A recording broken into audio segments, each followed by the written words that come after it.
الله الله الله الله ما لنا مولى سوى الله. بسم الله الرحمن الرحيم. السلام عليكم ورحمة الله وبركاته. إن الحمد لله نحمده ونستعينه ونستغفره ونعوذ بالله من شرور أنفسنا ومن سيئات أعمالنا. من يهده الله فلا مضل له ومن يضلل فلا هادي له.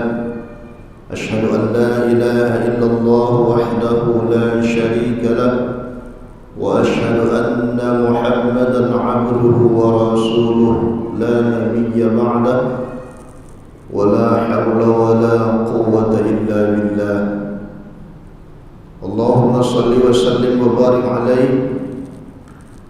Bersyukur kita kepada Allah Subhanahu wa taala pada malam hari ini.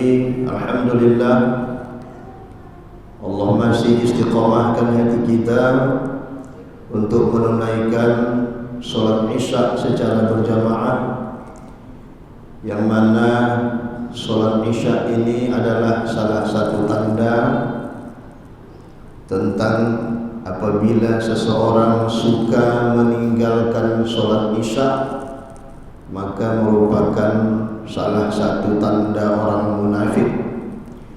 Laisa salatun asqala 'alal munafiqina min salatil fajri wal isya. Tidak ada salat yang lebih berat bagi orang munafik melebihi salat subuh dan salat isya. Mudah-mudahan Allah hindarkan kita dari sifat-sifat orang munafik, dan mudah-mudahan Allah istiqamahkan kita menjaga salat 5 waktu kita, terutama salat isya secara berjamaah. Salawat berangkaikan salam, mari sama-sama kita hadiahkan keharibaan junjungan kita Nabi besar Muhammad Rasulullah sallallahu alaihi wasallam beserta keluarga dan sahabat-sahabatnya sekalian, dengan ucapan Allahumma salli ala sayyidina Muhammad wa ala ali sayyidina Muhammad. Mudah-mudahan kita yang selalu bersolawat kepada beliau, mentaati ajaran-ajaran beliau, mendapatkan syafaatnya di yaumil akhir kelak. Amin ya rabbal alamin. Yang saya hormati Imam Masjid Al-Mutmainnah beserta pengurus, bapak-bapak, ibu-ibu yang dirahmati Allah, izinkan saya mengisi kajian malam hari ini, yang mana ini undangannya juga mendadak tadi pagi. Saya bolak-balik ke Botania nih, tapi baru ini singgah ke masjid ini. Baru ini saya masuk ke dalam, ternyata ada masjid di dalamnya, cantik lagi. Namanya juga Mutmainnah. Mudah-mudahan warga-warganya juga punya hati yang mutmainnah, yang mana nanti yang dipanggil Allah ketika nanti kita menghadap Allah, ya ayyatuhan nafsul mutmainnah irji'i ila rabbiki radiyatan mardiyah fadkhuli fi ibadi wadkhuli jannati. Wahai jiwa yang tenang, kembalilah kepada Tuhanmu dengan hati yang puas, hati yang lapang, hati yang tentram, lagi diridhoi Allah. Masuklah dalam golongan hambaku dan masuklah dalam surgaku. Ayat ini kalau dikaji lebih dalam maka ini akan kita dengarkan ketika nanti pada waktu sakaratul maut. Tetapi yang mendengarkan panggilan ini hanya orang-orang yang dipilih Allah untuk mati dalam keadaan husnul khatimah. Yang tidak, maka dia tidak akan mendengarkan ayat itu nanti ketika nyawanya mau dicabut dari badan. Bapak Ibu yang dirahmati Allah, biasanya kajian sampai jam berapa nih? Sampai jam 9. Ada tanya jawab? Nah, boleh. Tak ada pun alhamdulillah. Tidak lama-lama ya. Nanti kajiannya 45 menit, tanya jawabnya 15 menit. Saya mau saja sampai jam 10, tak apa-apa.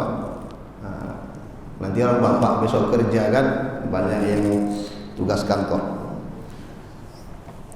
Saya bingung juga tadi diminta kurikulum pitai tadi, tamatan mana, dari mana asal. Takut-takut juga saya masuk kemari, atau dikira ustaznya teroris ya. Iya, ini baru ini semua saya ceramah banyak kali persyaratan saya pikir. Saya asal dari Medan Pak, saya Medan Melayu Batak. Ayah saya Melayu, mama saya Batak Sirait. Mama saya dari Toba. Tapi ayah saya Melayu, jadi agak-agak lembut sedikit, ada keras-keras sedikit. Kemudian saya tinggal di Punggul. Saya tak tamatan pondok. Maklumlah di kampung kami dulu pondok itu jauh. Jadi kami ada sekolah di kampung, sekolah agama namanya Madrasah Pendidikan Islam. Itu aja. Saya baru menyelesaikan S1, mau S2, pikir-pikir nanti S2, habis S2 mati pula, udahlah saya pikir. Jadi titel itu kadang-kadang membuat kita lupa bahwa kita akan mati. Tema kita, tema dasar dulu ya, yaitu mentauhidkan Allah. Apa yang dimaksud dengan mentauhidkan Allah? Apakah selama ini kita tidak bertauhid? Kita selama ini bertauhid, tetapi mungkin belum benar-benar bertauhid. Bertauhid hanya sebatas tahu saja bahwa Tuhan saya Allah, sudah begitu saja. Hanya sebatas kenal begitu saja. Ini yang harus didalami, dan mendalami ini tentu kita harus mengaji, tentu kita harus mendalami. Mentauhidkan Allah adalah maksudnya mengesahkan zat Allah. Apa yang dimaksud dengan mengesahkan zat Allah itu? Mengesahkan zat Allah itu meyakini bahwa satu-satunya zat yang Maha Esa itu adalah Allah, tidak boleh disekutukan, tidak boleh diduakan. Ketika zat Allah, ketika Allah kita duakan, maka berlakulah namanya musyrik atau menyekutukan Allah dengan sesuatu yang lain, dan ini hukumnya adalah haram dan dosanya adalah dosa yang sangat besar. Boleh dikecilkan sedikit Pak volumenya? Kuat kali nanti. Tahu lah, ini suara orang Medan nih. Kecilkan sedikit aja. Mengesahkan zat Allah, kita sebagai umat Islam wajib meyakini bahwa tak ada di seluruh alam ini selain daripada zat Allah, tak ada yang lain. Kalau ada pengakuan ada selain zat Allah, ada yang berkuasa selain Allah, maka kafirlah kita, murtadlah kita, keluarlah kita dari keimanan kita. Makanya rukun iman yang pertama adalah beriman kepada Allah. Yang pertama ini adalah wajib kita beriman kepada Allah. Ini rukun iman. Kemudian rukun iman ini adalah hakikat, adalah masalah batiniah. Kemudian harus dizahirkan. Bagaimana menzahirkannya? Dipasangkan dengan Islam. Rukun Islam yang pertama, mengucap 2 kalimat syahadat. Maka dizahirkanlah iman kita kepada Allah dengan mengucapkan asyhadu an la ilaha illallah wa asyhadu anna Muhammadar Rasulullah. Kapan itu kita ucapkan? Ketika kita sholat, maka itulah yang kita ucapkan. Ini bagi orang yang sudah Islam. Orang yang di luar Islam, ketika dia katanya beriman, dia ingin beriman kepada Allah, boleh. Silakan kau ingin beriman kepada Tuhan kami, tapi buktikan, zahirkan keimananmu. Tak bisa hanya dalam hati saja. Zahirkan keimananmu dengan apa? Dengan mengucapkan 2 kalimat syahadat. Asyhadu an la ilaha illallah wa asyhadu anna Muhammadar Rasulullah. Makanya Bapak Ibu yang dirahmati Allah Subhanahu wa taala, kalimat 2 kalimat syahadat ini tidak main-main. Ini merupakan pondasi yang sangat-sangat mendasar. Ini masjid, kalau pondasinya, dasarnya tidak kuat, maka ini tiang pasti akan rubuh. Begitu juga kita dalam beragama Islam ini, apabila ketauhidan kita tak kuat, maka tiang agama kita juga tak kuat. Apa tiang agama kita? Salat. As-salatu imaduddin, faman aqamaha faqad aqamad-din, wa man tarakaha faqad hadamad-din. Salat itu tiang agama. Siapa yang mendirikan salatnya berarti dia mendirikan agamanya. Siapa yang meninggalkan salatnya berarti dia meruntuhkan agamanya. Jadi tiang agama, kalau pondasinya tak kuat, maka solatnya juga akan sia-sia. Maka akan ketemulah kita orang yang solatnya seperti ayam mematuk makanan. Allahu Akbar, Allahu Akbar, Allahu Akbar, Allahu Akbar, Allahu Akbar, Allahu Akbar. Itu salah satu. Akan ketemulah kita orang yang sholat tapi hatinya tak ikut sholat. Ini yang diancam dalam Al-Quran surah Al-Ma'un. Fawailul lil musallin allazina hum an sholatihim sahun. Celakalah orang yang sholat, yaitu orang yang lalai akan sholatnya. Tuh, orangnya sholat tapi diancam, celakalah orang yang sholat, orang yang lalai dia akan sholatnya. Badannya sholat, tapi hatinya tak ikut sholat. Ini yang banyak terjadi. Mengapa bisa demikian? Karena pondasi dasar keimanannya kepada Allah, ketauhidannya kepada Allah tidak kuat. Coba baca di dalam surah Al-Kahfi ayat terakhir. A'udzu billahi minasy syaithanir rajim. Faman kana yarju liqa'a rabbih falyamal 'amalan shalihan wa la yusyrik bi'ibadati rabbih ahada. Siapa yang berkehendak berjumpa dengan Tuhannya, maka hendaklah dia beramal soleh. Cukup. Wala yusyrik bi'ibadati rabbih ahada, dan janganlah dia mempersekutukan sesuatu pun di dalam beribadah kepada Tuhannya. Jadi dalam beribadah pun kita tidak boleh kita menyekutukan Allah dalam beribadah. Bagaimana yang dimaksud dalam solat kita menyekutukan Allah?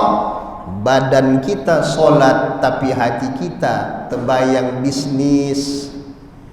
Allahu Akbar. Mana janji sama sebulan tadi? Besok lah. Alhamdulillah. Gimana kalau besok? Tuh. Jadi yang dipikirkannya badannya sholat, tapi 75% hatinya terbayang urusan-urusan di luar sholat. Ini syirik, walaupun syiriknya syirik khafi. Karena syirik itu ada dua, ada syirik jali, ada syirik khafi. Ada syirik besar, ada syirik kecil. Syirik besar ini itulah murtad, keluar dari Islam. Sedangkan syirik kecil, syirik samar ini, inilah yang tadi, menyembah berhala, menyembah selain Allah, terbayang urusan-urusan yang lain di dalam sholatnya. Bahkan dari yang kalau dibuat nilainya 100%, 75% terbayang urusan dunia ketika dia beribadah kepada Tuhannya. Ini termasuk syirik khafi, menyembah selain Allah pada hakikatnya di dalam hatinya. Batiniahnya ada disembahnya selain Allah. Ini syirik samar, tidak keluar dari Islam, bisa dihapuskan Allah kalau dia senantiasa istighfar.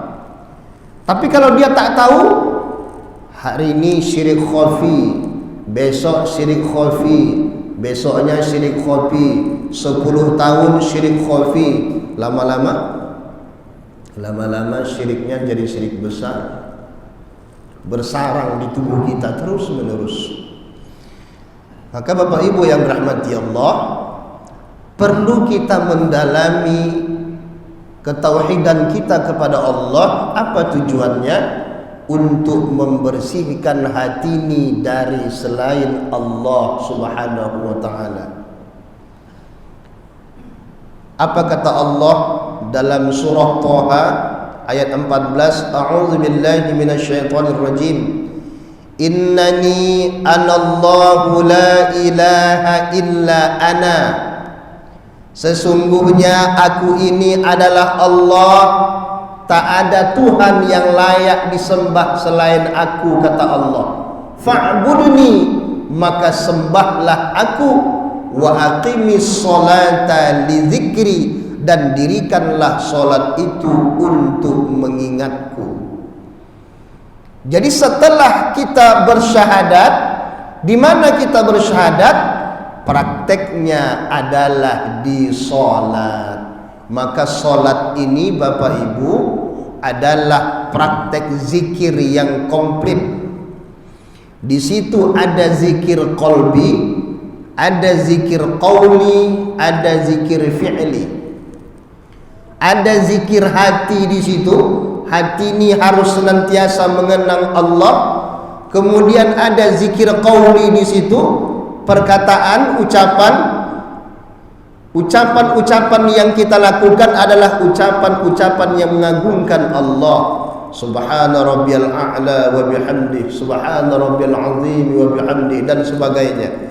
Membaca ayat suci Al-Quran, kemudian bersolawat kepada Nabi. Kemudian yang terakhir zikir fi'li, perbuatan. Ada takbiratul ihram, ada ruku', ada i'tidal, ada sujud. Maka zikir yang komplit ada di dalam solat. Maka Bapak Ibu yang dirahmati Allah Subhanahu wa ta'ala, sebagai bukti zahir kita mentauhidkan Allah, salah satunya adalah mendirikan solat 5 waktu. Maka jangan lagi tinggalkan solat 5 waktu, tak boleh lagi. Haram hukumnya meninggalkan solat 5 waktu. Bagi laki-laki, usahakan solat berjamaah, baik di kantor, di perusahaan. Kalau lagi di rumah kita ke masjid, usahakan. Bagi laki-laki. Bagi perempuan, sunnah hukumnya dia ke masjid. Bapak Ibu yang dirahmati Allah Subhanahu wa ta'ala. Kemudian setelah kita tahu bahwa mentauhidkan Allah itu adalah mengesahkan zat Allah, maka dari itu mulai berikutnya jangan lagi kita menyekutukan Allah dengan sesuatu apapun. Bersandarlah kepada Allah. Sandarkan semua harapan kepada Allah. Sandarkan semua permintaan kepada Allah. Jangan lagi bersandar kepada selain Allah. Itulah makna daripada la ilaha illallah. La ilaha illallah itu bukan maknanya hanya tak ada Tuhan yang disembah selain Allah, tapi juga tak ada yang memberikan rezeki selain Allah. Betul? Tak ada yang memberikan kesehatan selain Allah. Betul? Kalau tak betul bahaya imannya. Tak ada yang memberikan mudrat kecuali Allah. Tak ada yang memberikan manfaat kecuali Allah. Tak ada yang bisa menghidupkan kecuali Allah. Tak ada yang bisa mematikan kecuali Allah. Semuanya kita sandarkan kepada Allah. Jadi makna la ilaha illallah jangan disempitkan hanya disembah saja, semuanya. Bisa kita bekerja kalau tidak Allah kasih hidup? Bisa Pak? Tak bisa. Besok kita mau bekerja, malam ni Allah cabut nyawa kita. Bagaimana? Bisa besok bekerja? Tak bisa. Maka kalimat la ilaha illallah tak ada yang menghidupkan kecuali Allah. Tak ada yang mematikan kecuali Allah. Tak ada yang memberikan rezeki kecuali Allah. Kan saya Pak yang bekerja, kan saya yang bertungkus lumus siang dan malam, malam dan siang, kadang-kadang 24 jam tanpa henti. Kan saya yang mengusahakannya. Secara zahir, secara nyata engkau yang mengusahakannya, tetapi pada hakikatnya Allah yang memberikannya. Di mana letak pemberian Allah itu? Di dalam takdirmu, dalam setiap nafasmu. Karena nafas yang kau pakai itu adalah milik Allah Subhanahu wa ta'ala. Begitu Pak.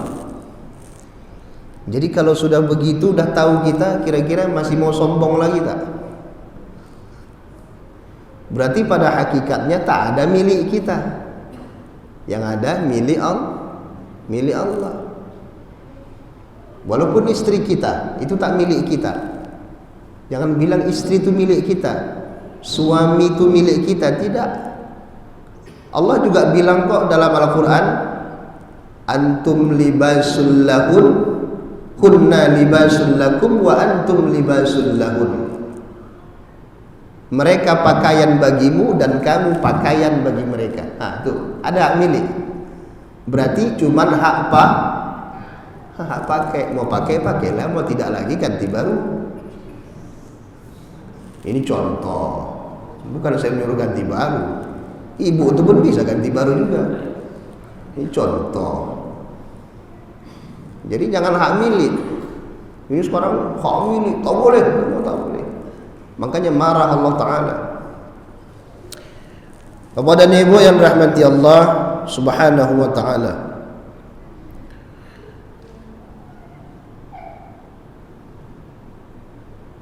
Di dalam kitab Al-Hikam, Syekh Ibnu Athaillah As-Sakandari menulis di pasal yang pertama, apa kata beliau?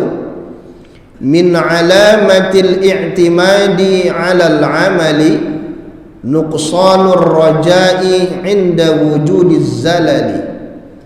Sebahagian dari tanda bahwa seseorang itu bersandar pada kekuatan amal usahanya, yaitu berkurangnya pengharapan terhadap rahmat Allah ketika terjadi padanya suatu dosa. Ketika dia berbuat dosa, bingung dia,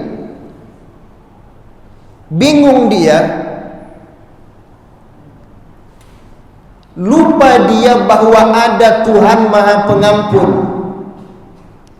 Ada Tuhan yang Maha Pengampun akan segala dosa-dosa hambanya.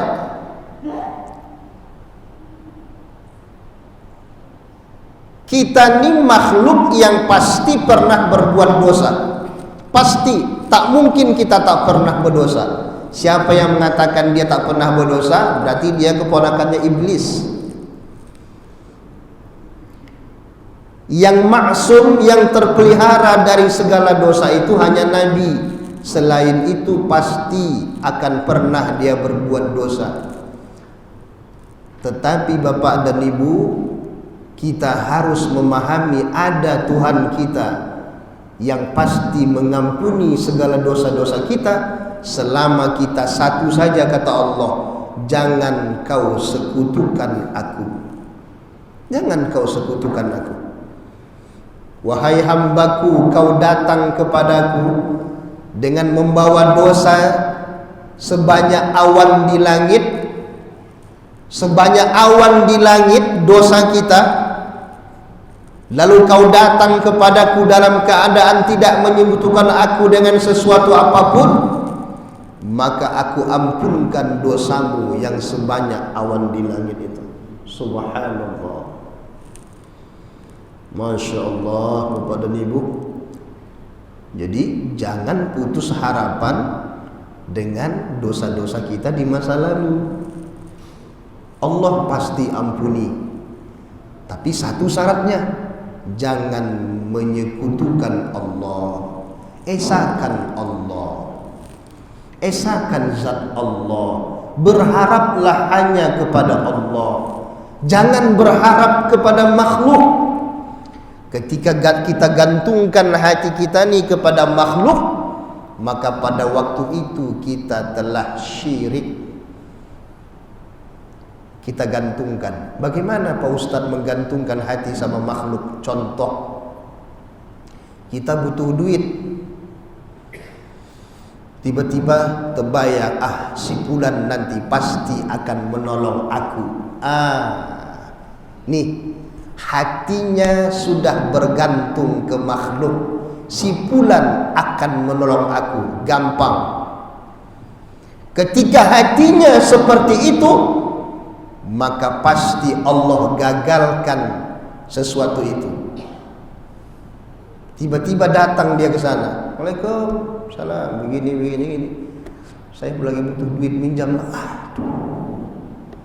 Saya lagi tak ada duit. Allah gagalkan. Satu. Tetapi tadi hatinya sudah digantungkannya hatinya kepada makhluk. Bukan tak boleh kita meminjam kepada makhluk, boleh. Tetapi mintanya kepada Allah. Ya Allah, bimbing aku ya Allah. Aku lagi butuh duit ya Allah. Tunjukkan aku ya Allah, siapakah ya Allah hambamu yang kau gerakkan hatinya ya Allah untuk menolongku. Begitu bahasanya. Ke Allahnya minta. Jangan langsung si fulan ada, gampang itu. Jangan. Sedikit aja kan? Tipis kan Pak? Setipis kulit apa itu? Kulit bawang.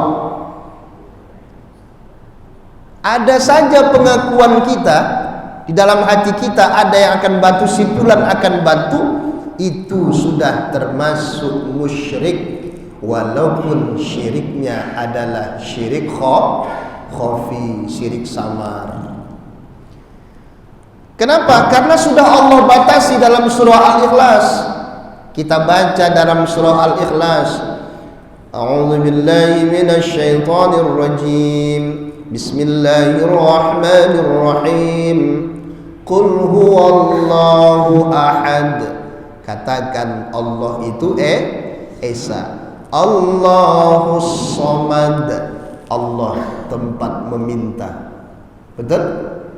Allah tempat bergantung, tak ada yang lain. Kita baca tiap hari, kita hafal. Lam yalid wa lam yulad, tidak beranak dan tidak diperanakkan. Wa lam yakul lahu kufuwan ahad, tak ada yang setara dengan dia, tak ada yang serupa dengan Allah.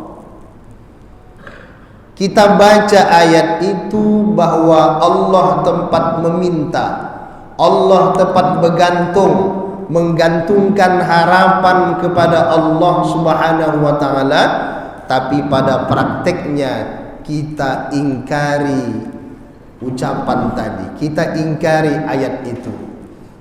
Maka disinilah letaknya Bapak dan Ibu, maka hilanglah pahala amal-amal yang kita lakukan. Kenapa? Karena perbuatan syirik itu dalam Al-Quran kata Allah seperti api yang membakar kayu api, habis, hangus. Walau asyraku lahabita anhum ma kanu ya'malun.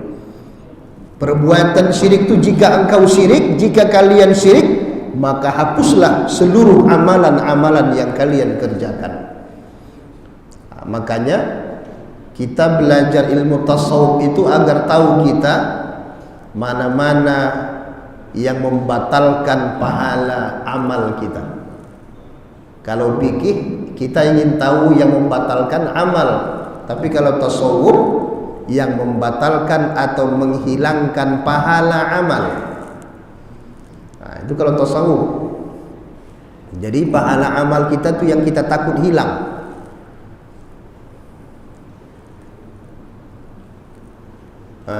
Bagi dulu, nampaknya haus sekali nampak. Padahal saya belum minum lagi. Ini tidak adil ini. Ya, nampak saya tak fokus. Baru digoda dengan air minum, belum dengan duit sejuta. Nah, udah tak fokus, udah. Nah, bagi. Kalau ada kue. Nah, ada juga. Karena ada biar fokus dulu, minum dulu.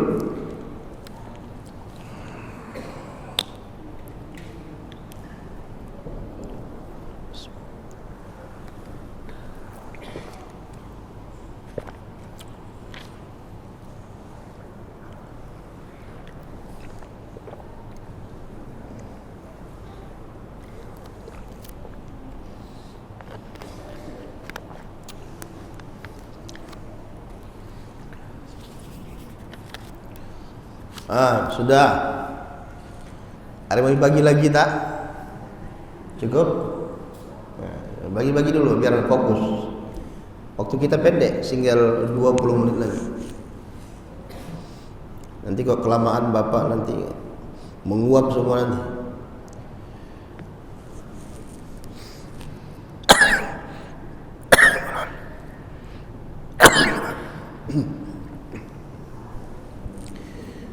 Baik Bapak dan Ibu yang dirahmati Allah, kita lanjutkan.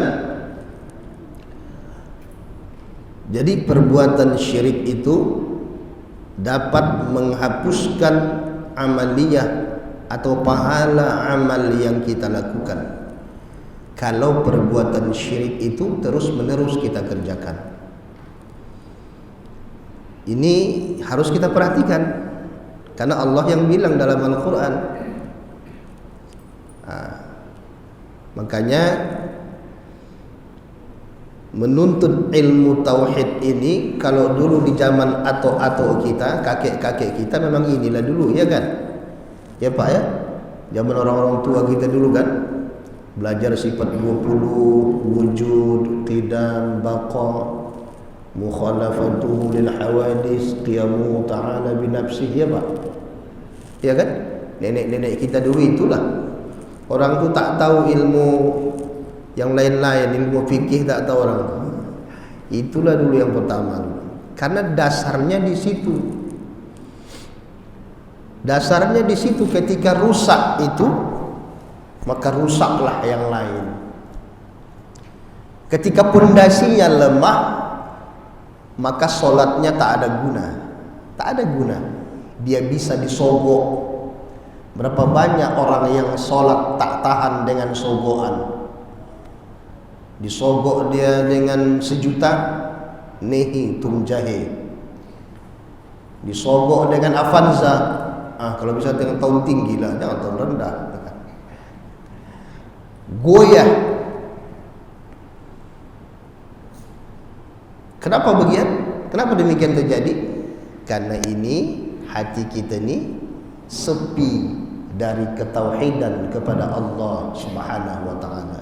Maka solatnya hanya sebatas formalitas. Solat yang dikerjakannya tidak merubah akhlaknya kepada yang lebih baik. Dia solat tapi juga suka berbuat riya. Dia solat tapi bertambah pelit, bertambah bakhil, bertambah kedekut, bertambah lokek, kata orang Melayu. Karena inti daripada solat, innas solata tanha anil fahsya'i wal munkar, mencegah perbuatan keji dan mungkar. Keji dan mungkar di sini zina, mungkar di sini judi dan sebagainya. Itu yang besar-besar sudah tinggal itu Pak Ustadz, oke. Tapi ada yang halus-halusnya juga harus kita jaga. Mana dia? Menjaga hati kita nih jangan sampai bersandar kepada makhluk. Jangan sampai hati kita nih bersandar kepada selain Allah Subhanahu wa taala. Di akhir-akhir kita selalu mengucapkan la haula wala quwwata illa billahil aliyyil azim. Tak ada daya dan upaya melainkan kekuatan Allah. Tak ada. Itu kita ucapkan. Kita ucapkan. Selalu kita baca habis sholat. Tetapi pada faktanya itu tidak terjadi. Kita masih menganggap semua yang kita usahakan ini adalah karena hebatnya usaha kita, bukan karena Allah. Padahal kita datang sholat berjamaah kemari ini karena anugerah Allah, bukan hebatnya kita. Karena kata Allah dalam Al-Quran surah As-Saffat ayat 96, A'udzu billahi minasyaitonir rajim. Wallahu khalaqakum wa ma ta'malun. Allah yang menciptakan kamu dan apa yang kamu buat. Apa yang kita lakukan Allah juga yang buat. Kita sholat nih Allah juga yang buat. Allah gerakkan hati kita dari rumah sampai kita kemari. Berapa banyak tadi orang yang sholat berjamaah, yang ikut majlis taklim cuman beberapa orang saja. Inilah kehendak Allah. Tidak semua Allah pilih. Ini kehendak Allah. Jadi orang yang bertahan di sini bertambah lagi dia mendapat rahmat dari Allah, yaitu rahmat dalam menuntut ilmu. Man salaka tariqan yaltamisu fihi ilman sahalallahu lahu tariqan ilal jannah. Siapa yang menunjukkan suatu jalan dalam menuntut ilmu, maka Allah tunjukkan dia jalan menuju surga. Subhanallah. Jadi makanya kalau Bapak ada majlis taklim jangan sampai ketinggalan. kecuali ada hal-hal yang tak bisa kita hindarkan. Man kharaja min baitihi fi talabil ilmi fahuwa fi sabilillah hatta yarji'a. Siapa yang keluar dari rumahnya dengan niat menuntut ilmu, maka dia seolah-olah berjihad di jalan Allah sampai dia pulang ke rumah. Manalah tahu takdir kita berkata lain, keluar dari pintu masjid ni Allah cabut nyawa kita setelah menuntut ilmu ni, maka matinya mati syahid. Subhanallah. Enak tak Pak? Enaklah. Enak. Makanya jangan sia-siakan waktu ya. Menuntut ilmu tu bukan menunggu waktu luang, tapi luangkan waktu.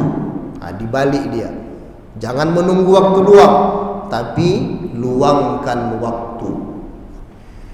Bapak Ibu yang dirahmati Allah Subhanahu wa taala, di dalam mentauhidkan Allah ini, mengesahkan Allah ini, ketahuilah bahwasanya semua makhluk yang bernyawa berkehendak kepada Allah. Jadi kita yang berkehendak kepada Allah, bukan Allah. Jangan dibalik. Sekiranya lah semua penduduk bumi ini solat, Allah tidak untung.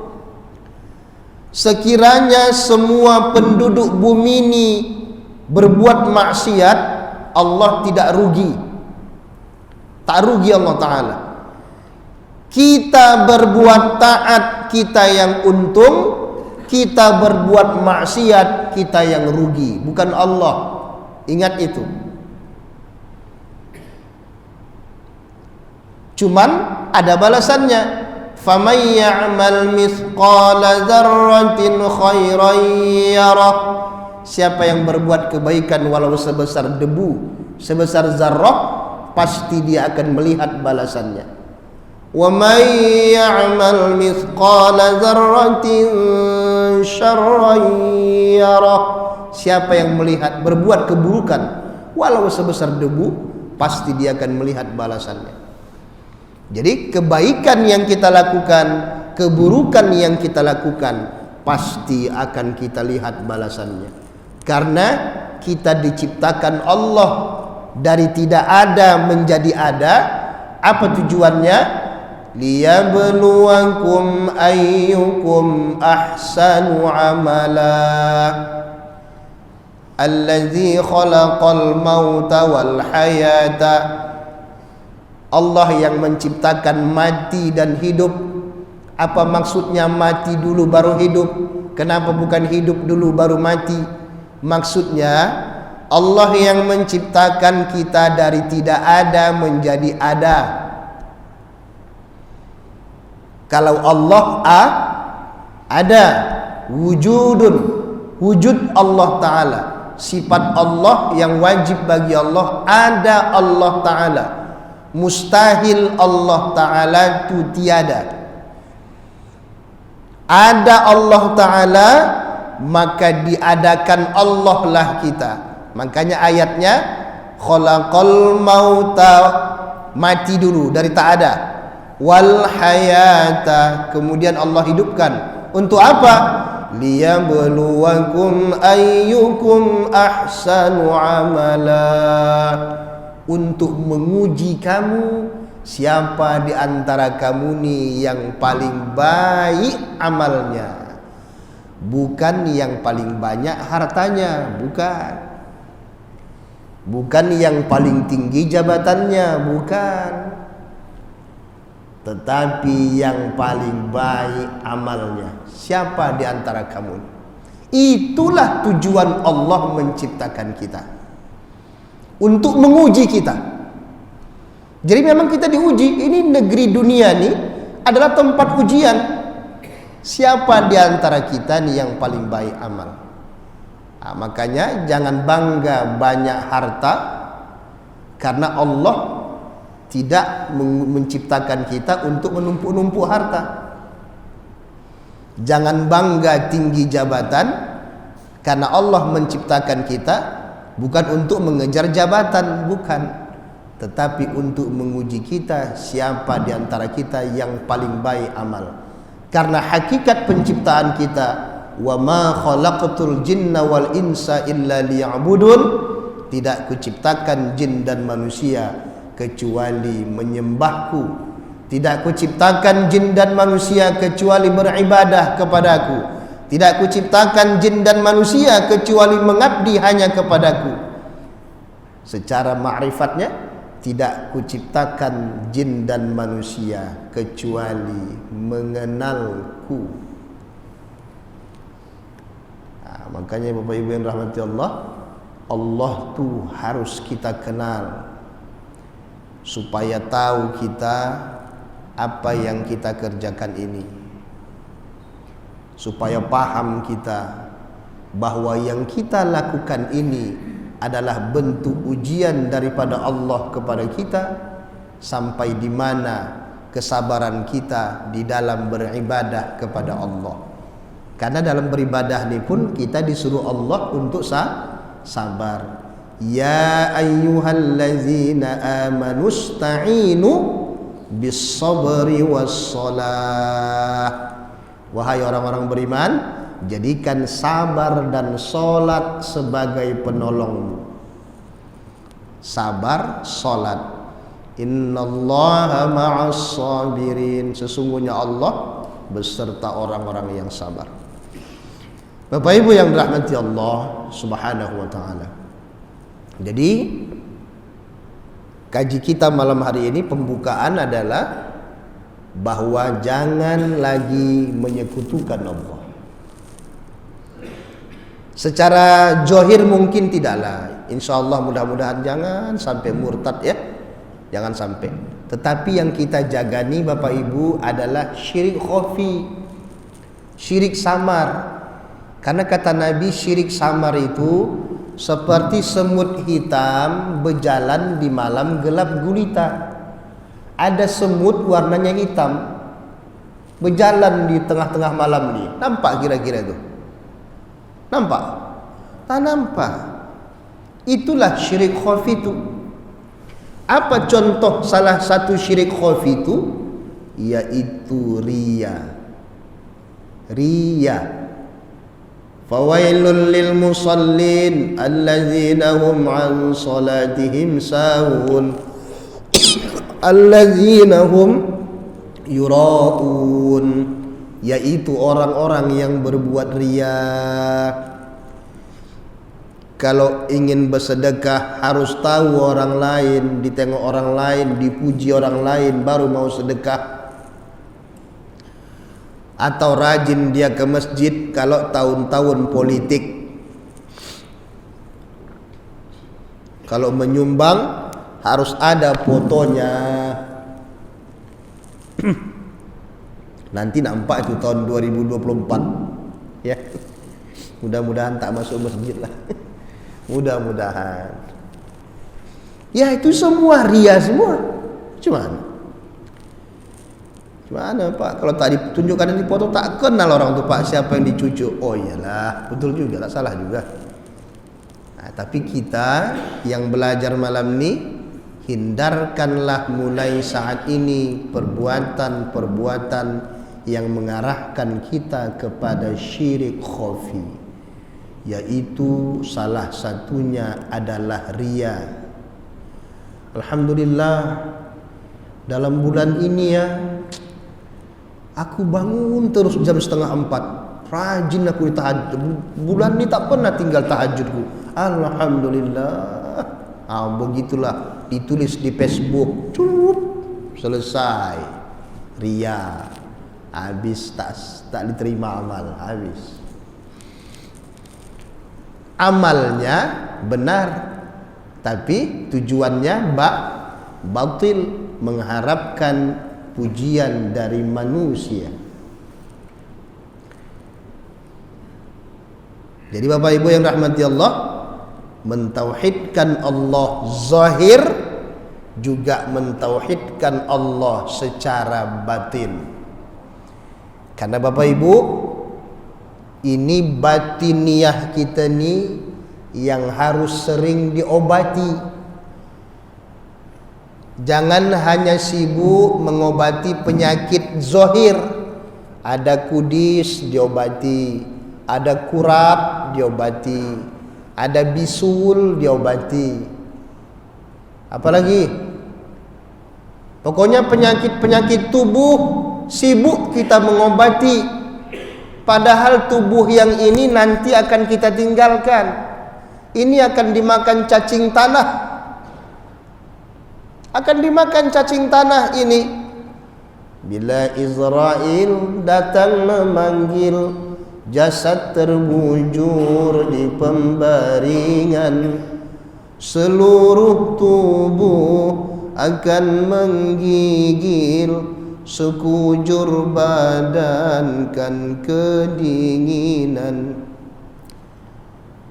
Ya kan? Yang kembali nanti kepada Allah adalah roh kita. Itu penyakitnya ada Pak Ustadz? Ada. Apa penyakitnya itu? Penyakitnya itu ria, sombong, dendam, buruk sangka, dengki, iri hati, sum'ah, ujub, bangga diri. Itu penyakit-penyakitnya. Mengobatinya itu tak bisa dengan cara pakai obat zahir. Tak bisa.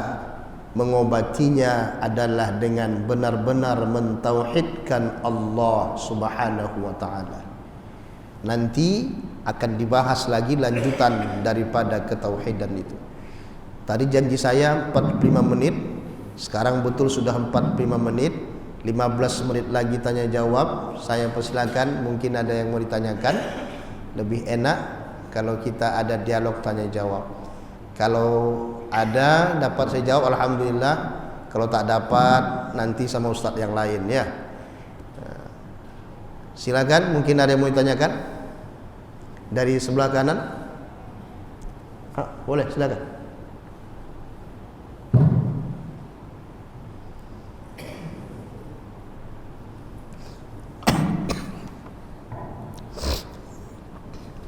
Terima kasih Pak Ustaz. Assalamualaikum warahmatullahi wabarakatuh. Waalaikumsalam. Saya dari Arun. Setelah saya menyimak apa yang disampaikan Pak Ustaz, malam ini memang saya semangat dengan banyak yang saya dapati dari Ustaz untuk menambahkan iman saya, pertauhidan saya. Ini semoga juga jemaah ini sama. Amin. Di sini kami akan bertanya, Ustaz, mohon penjelasan tentang kehendak Allah. Contoh, datang ke pengajian itu termasuk kehendak Allah. Apa? Datang ke pengajian dan yang sifatnya baik. Kedua kehendak Allah. Bagaimana Tuhan yang dijelaskan Ustaz tadi. Nah, sebaliknya, apakah yang tidak mau mengikuti pengajian juga kehendak Allah? Sesuai dengan firman Allah, yang kalau tidak salah telah ditutupi hati makhluk seperti langit. Nah ini mohon penjelasan agar kiranya. Masya Allah. Terima kasih. Assalamualaikum warahmatullahi wabarakatuh. Masya Allah. Waalaikumsalam warahmatullahi wabarakatuh. Masya Allah, Masya Allah. Tidak ada sesuatu pun yang terjadi di alam ini melainkan semuanya kehendak Allah. Mana dia dalilnya? Baca surah At-Takwir ayat terakhir. A'udzu billahi minasyaitonir rajim. Wa ma tasha'una illa ay yasha Allahu rabbul alamin. Tidaklah kalian menghendaki sesuatu melainkan itu juga menjadi kehendak Allah Tuhan semesta alam.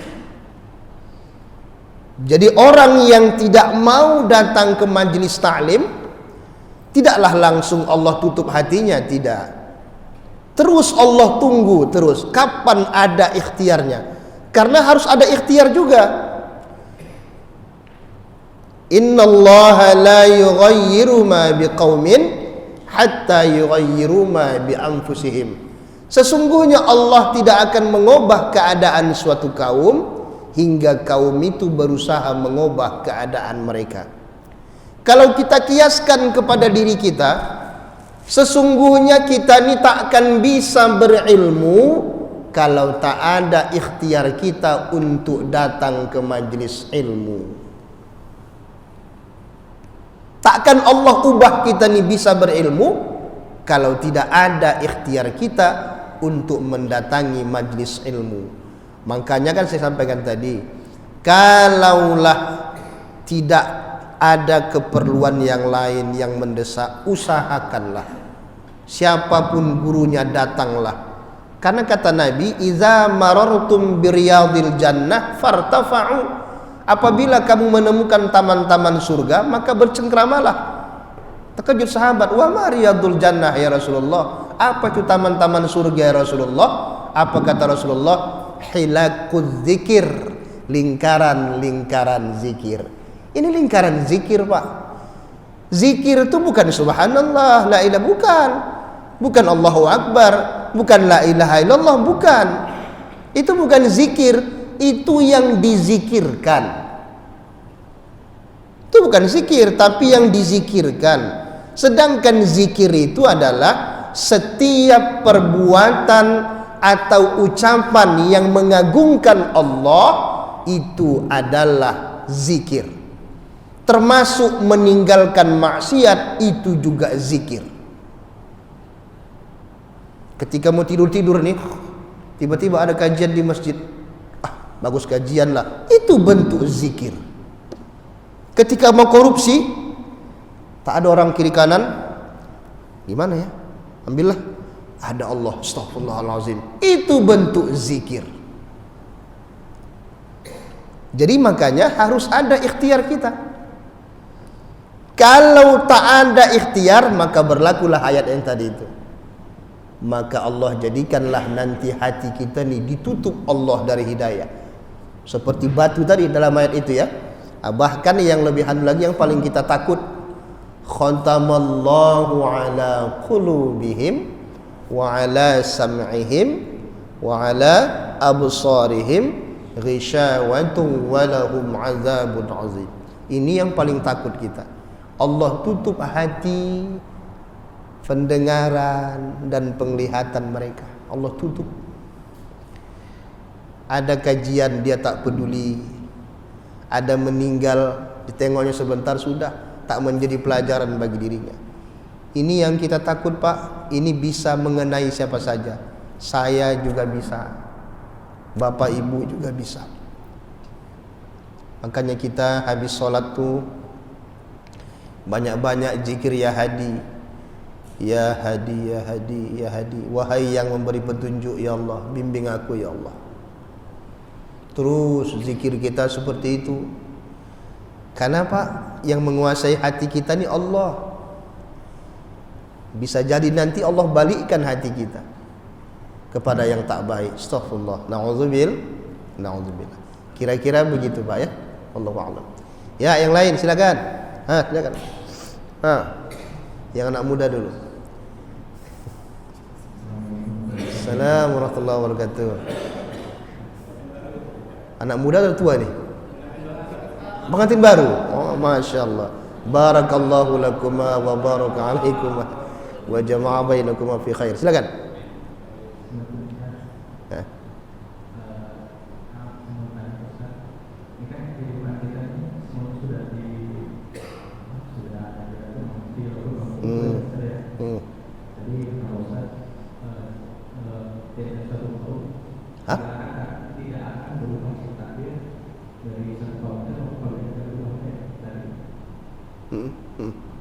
Gimana, kuat sedikit?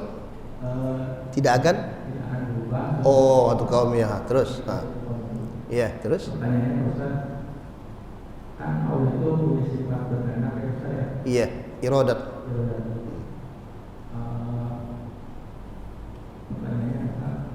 dari rokok-rokok itu apakah bisa berubah karena ikhtiar tersebut? Dan satu, kedua, apakah sifat berkata Allah itu bisa berubah juga karena gimana? Apakah sifat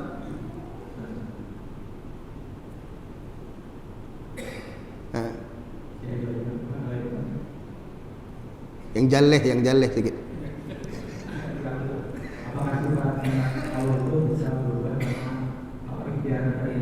Apakah sifat kehendak Allah itu bisa berubah dengan ikhtiar kita? Begitu? Oh. Juga? Oh gitu. Masya Allah. Assalamualaikum. Satu-satu Pak yang dilupa saya nanti. Tadi, saya ulangi lagi pertanyaan tadi. Inti pertanyaan itu tadi ya. Apakah kehendak Allah itu bisa berubah dengan ikhtiar kita begitu? Kemudian tadi apa yang di Lauh Mahfuz tadi gimana? Hah? Oh begitu. Iya. Semua apa yang terjadi di dunia ini sudah tertulis di kitab induk yang nyata, yaitu fi lauhim mahfuz. Lauh Mahfuz. Sekarang yang jadi pertanyaan, kita tahu tak itu? Tak tahu kan? Tak tahu kan? Kan rahasia Allah itu kan? Maka karena kita tidak tahu itu, apa yang kita ikhtiarkan, ikhtiarkanlah. Maka ketika hasil dari ikhtiar itu, ketahuilah itu tertulis di Lauh Mahfuz. Tak ada yang keluar. Beda tadi kalau tahu kita. Di sana kemarin nampakku beda, kok ini kok beda? Nah itu tadi.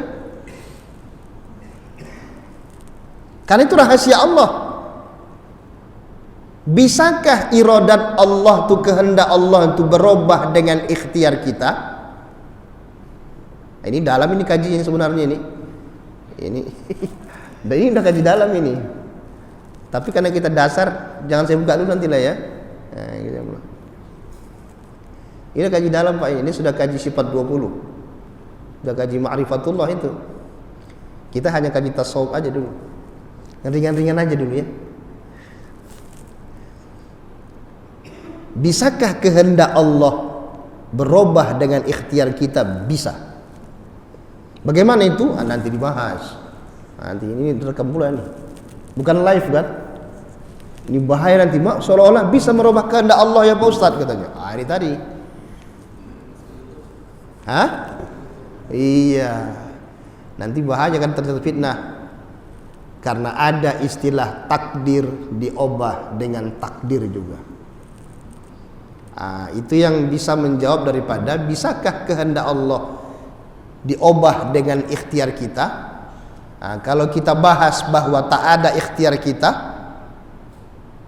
maka bisa enggak? Baik Pak, sedalam apa sedikit. Baik, letak apa saya buka sedikit ya. Ini kita mindahkan ini kemari. Tadi takdirnya di sini tak? Takdir botol ini di sini tadi kan? Oke?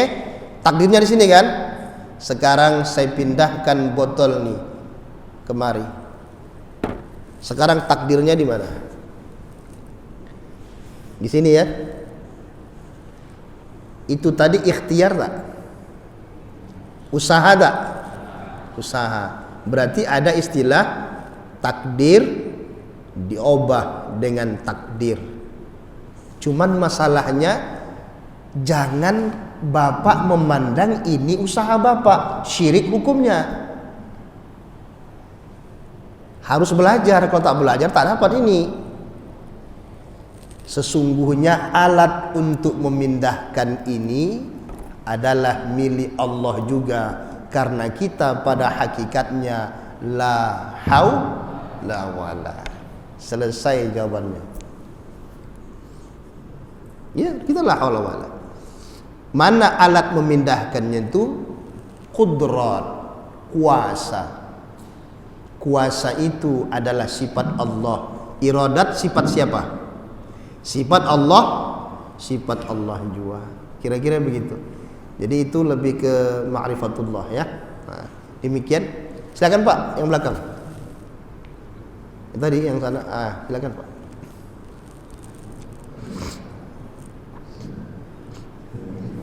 Iya, luar biasa nih. Hebat-hebat yang bertanya nih ya. Ya Pak. Saya pernah mendengar bahwa ketika hidup kita itu pasti ada setitik ujian kepada saudara kita sendiri. Terus amal kita sebagai perbuatan yang lebih baik gugur. Masya Allah. Dan pertanyaan ini Mas, Ustaz, di era digital ini, di era digital ini kita disuguhkan dengan tayangan yang memaksa kita untuk membeli sesuatu yang kita tidak tahu.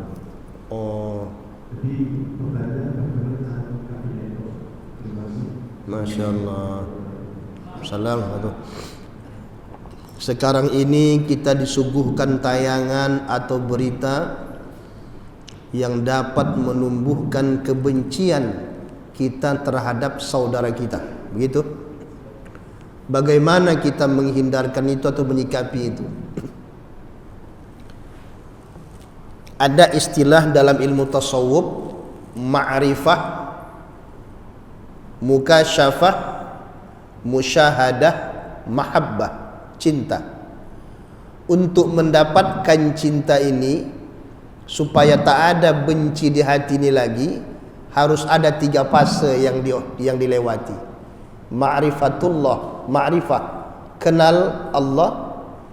Mukasyafah, dengan mengenal Allah nanti akan Allah buka tirai dinding kita dengan Allah. Ketika Allah buka tirai, maka musyahadah, kita saksikanlah kekuasaan Allah itu. Ketika kita nampak itu tirai itu yang kekuasaan Allah itu, maka timbullah yang namanya mahabbah, cinta. Itu memang berat Pak. Itu tingkatan para wali Pak yang itu.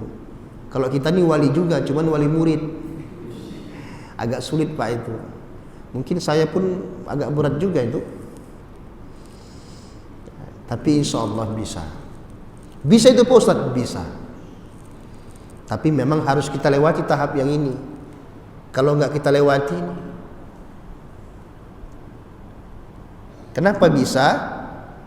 Karena yang di situ di sini juga, yang di sini di situ juga. Bagaimana itu Pak Ustadz? Wah, baru pertemuan pertama, udah langsung. Ini kan baru pertemuan pertama kan? Dan kajiannya pun kalau yang dalam-dalam begitu saya nggak buka di masjid. Ini kan untuk umum kan? Saya tidak buka. Ada kajian khusus. Jadwal saya setiap malam Senin khusus memang kajian Ma'rifatullah. Ya, di Batu Besar. Setiap malam Senin, tapi tidak di masjid. Memang kajian itu tidak dibuka di masjid karena kita takut terjadi fitnah. Karena tidak untuk umum. Kalau tasawuf begini boleh untuk umum. Kira-kira begitu ya Pak. Nah, menghindarkannya sementara ini, maka banyak-banyak belajar tasawuf. Fikih tak bisa menyelamatkan itu. Fikih hanya untuk ibadah lahiriah saja. Sedangkan masalah kebencian itu masalah batin. Tentu kita harus membersihkan diri kepada yang maha batin. Siapa maha batin? Allah. Maka ini itu kaji dalam sudah itu. Itu nantilah kita lanjutkan lagi. Terima kasih Pak pertanyaannya. Subhanallah. Ya, geser kemari pula. Sudah jam 9. Ama cuman ini Pak. Habis waktu. Terus sepakati dulu. Masih terus tambah lagi atau sudah? Oh, lanjut sebentar. Berarti saya kasih 10 menit lagi. Silakan. Nah, silakan Ustaz. Tambu Aceh, boleh. Assalamualaikum warahmatullahi wabarakatuh. Ini mungkin pertanyaannya akan berkaitan dengan pertanyaan pertama yang disampaikan Bapak Bunya. Jadi saya pernah mendengar penjelasan dari mendengar ceramah dari media sosial dari Ustaz yang intinya Al-Quran itu pernah menyebutkan hati-hatilah ketika berumur 40 tahun. Hati-hatilah ketika berumur 40 tahun. Jadi saya coba menarik kepada tauhid kepada Allah. Ketika kita sudah berumur 40 tahun, terus tidak ada perubahan kita dalam kedekatan kita dalam agama Islam, sholat berjamaah, ngaji, ikut yasinan, bersama kajian dan segala macam. Apakah dengan umur 40 tahun akan bisa menjadi pupuslah harapan orang-orang yang tidak sama sekali mendekatkan diri kepada Allah? Atau terus bagaimana nanti nasib orang yang mungkin masih belum tersentuh dengan agama Islam, masih jauh, bagaimana mereka akan mendapatkan hidayah itu? Itu aja. Assalamualaikum. Memang saya kalau nggak silap baca itu hadis, kalau nggak silap saya pernah saya baca itu Nabi yang bilang memang.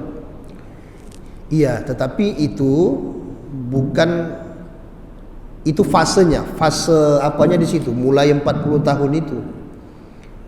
Ini fase kita yang sudah umur 40 tahun ke atas, itu fase-fase berbahaya akidahnya. Berbahaya apabila di situ tak lagi bertaubat kepada Allah, memang agak berat.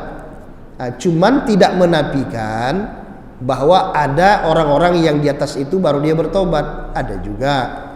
Cuman itu hadis Nabi itu memang secara garis besar memang betul, memang faktanya begitu.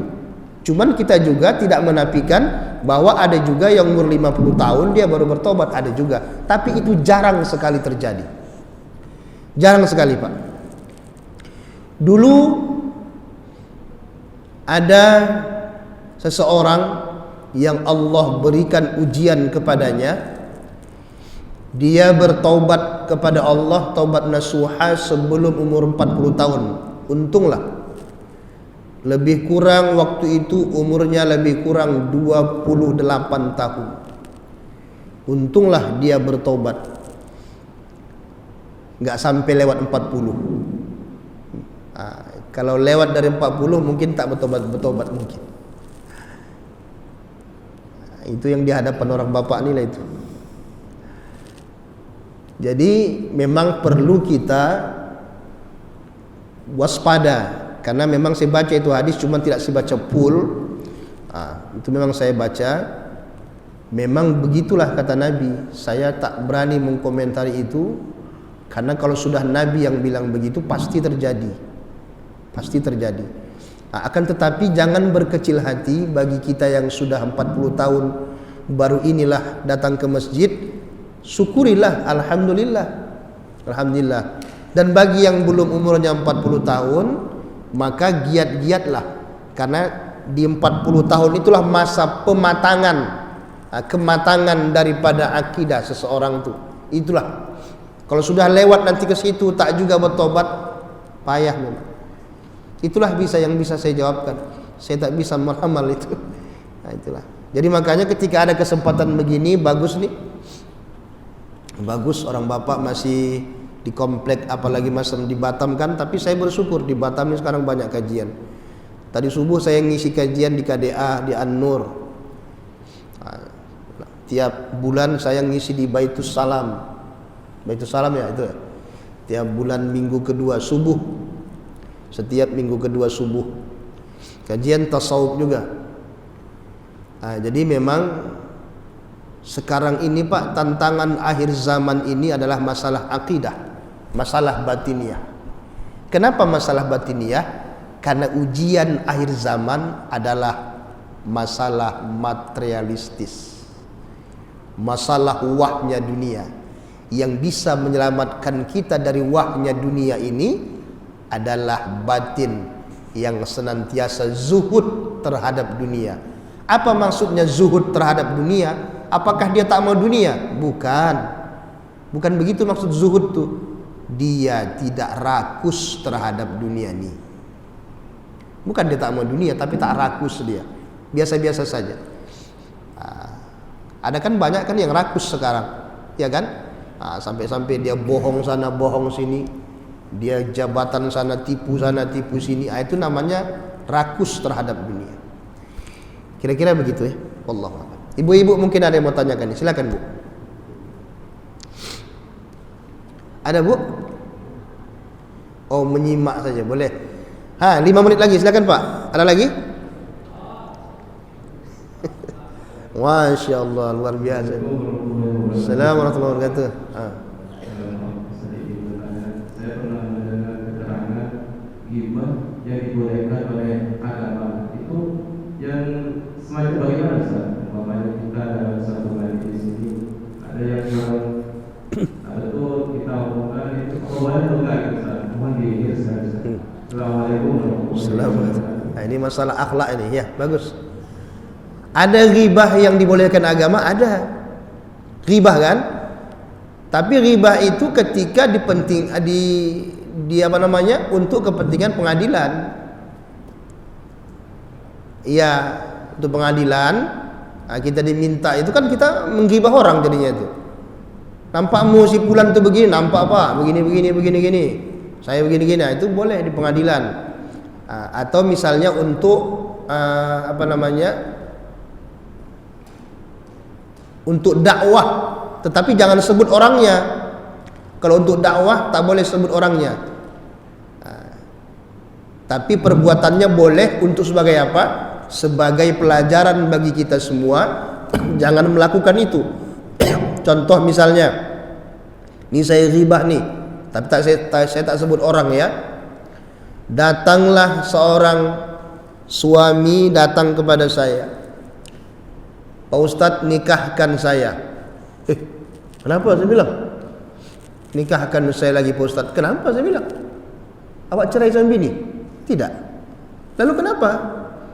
Kenapa antum minta nikahkan? Kalau antum tuh cerai lagi, bolehlah saya nikahkan. Tapi kan tak cerai. Istri saya telah berzina Pak Ustadz. Jangan sembarang tuduh loh istri berzina. Dosanya besar loh. Iya Pak Ustadz, dia sudah ngaku. Kalau gitu panggil istrinya, dipanggil istri. Datang ke rumah berdua, menghadaplah, menangis istrinya. Iya Pak Ustadz, sekali sajanya.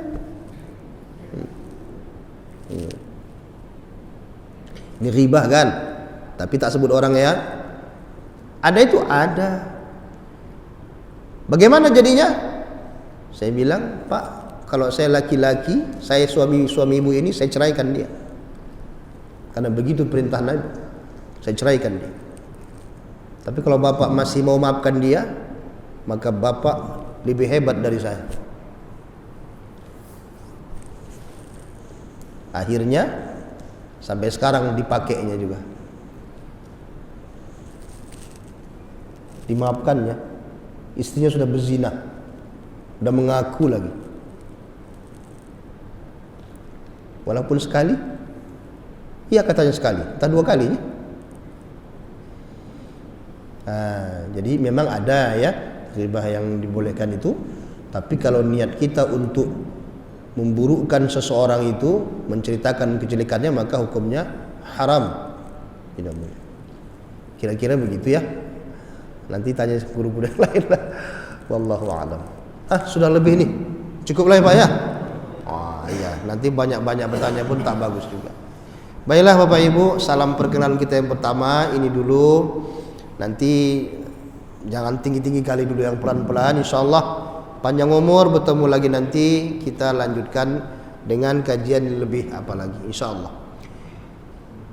Astaghfirullahalazim, astaghfirullahalazim, astaghfirullahalazim, astaghfirullahalazim, astaghfirullahalazim, astaghfirullahalazim, wallazi la ilaha illa huwal hayyul qayyum wa atubu ilaih. إلى حضرة النبي المصطفى رسول الله صلى الله عليه وسلم وعلى آله وأصحابه وأزواجه وذرياته وأهل بيته شيء لله له ولهم الفاتحة. أعوذ بالله من الشيطان الرجيم. بسم الله الرحمن الرحيم. الحمد لله رب العالمين الرحمن الرحيم مالك يوم الدين إياك نعبد وإياك نستعين اهدنا الصراط المستقيم صراط الذين أنعمت عليهم غير المغضوب عليهم ولا الضالين.